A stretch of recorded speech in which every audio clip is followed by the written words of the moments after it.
Mga idol, sa mundo ng basketball, maraming malalaro ang nagbago ang pamumuhay matapos makamit ang tagumpay.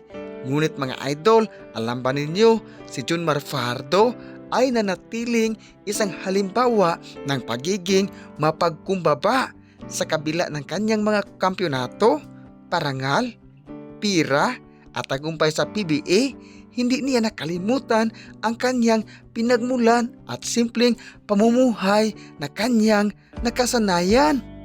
Grabe ito si The Kraken, ang humble at bait pa niya.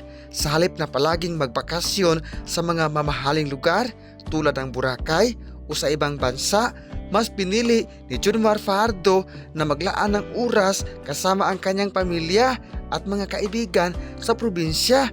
Makikita siyang namumuhay ng simple, nakipagkwentuhan sa mga kababayan at masaya sa mga bagay na hindi nabibili ng pira.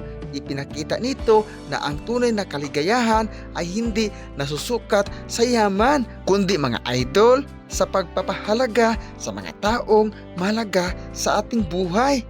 Mga idol, alam ba ninyo na marami ang humahanga kay Junmar Fajardo dahil kahit isa na siya sa pinakamahusay na manlalaro sa kasaysayan ng PBA, nanatili siyang mabait at walang arte.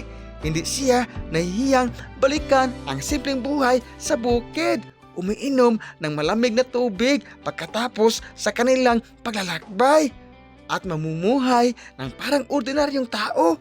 Ito ang dahilan kung bakit marami ang nakarelate sa kanya, lalo na ang mga Pilipinong lumaki sa hirap at nagsisikap upang maabot ang kanilang mga pangarap.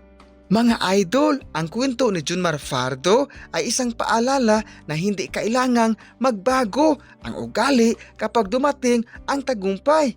Dahil mga idol, ang tunay na kadakilaan ay hindi lamang nasusukat sa daming tropiyo at parangal, kundi sa kababaang loob at pagmamahal sa sariling pinagmulan.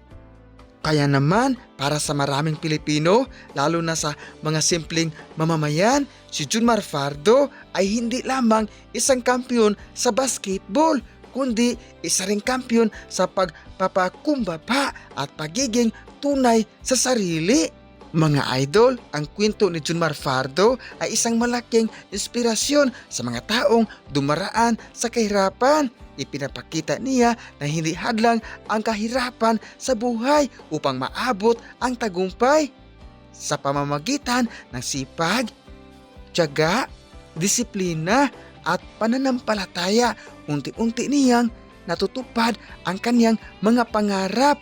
Kaya mga idol, kahit nababalot na siya ngayon sa kayamanan at tagumpay, hindi niya kinalimutan ang mga panahong nagsimula siyang nangangarap bilang isang simpleng probinsyano at mahirap.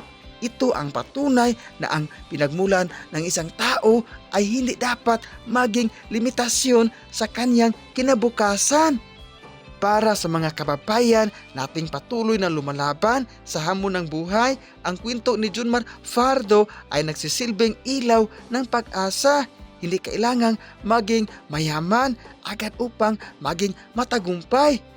Ang mahalaga ay ang pagkakaroon ng mabuting puso, pagsisikap sa bawat araw at pananatiling mapagkumbaba kahit gaano kataas ang nararating. Tulad rin ni Junmar Fajardo mga idol, maaaring dumating ang panahon na magbubunga rin ang ating mga sakripisyo at paghihirap. Kapag dumating ang tagumpay, huwag kalimutang manatiling mababa ang loob at pahalagahan ang mga taong tumulong sa pag-abot ng iyong mga pangarap. Ang tunay na yaman ay hindi lamang pira, kundi ang mabuting pagkatao na hindi kayang bilhin ng anumang halaga. Mabuhay ka, Idol The Kraken!